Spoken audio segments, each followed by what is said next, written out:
How's it going, everyone? Welcome back to another FreeCAD tutorial. In today's video, I'll show you on how you can open a DXF and convert into a 3D solid in FreeCAD.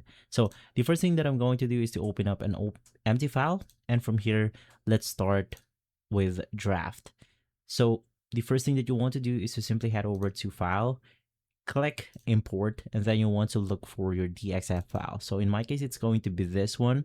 I'll click on the Apply button, click on OK. Now, in my case, it's going to be a little bit complicated, but all of this works the same. So the first thing that you want to do is to make sure that everything is selected on the DXF file. Click Edit, click Box Selection, and then you want to select your entire file. From here, we are going to create a sketch by clicking on the Draft to Sketch option, which will then allow us to create the sketch right here. So if we hide on the layers, it will show the sketch that we have made.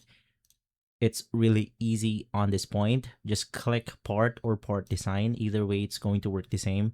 And then you can just make sure that the sketch is selected.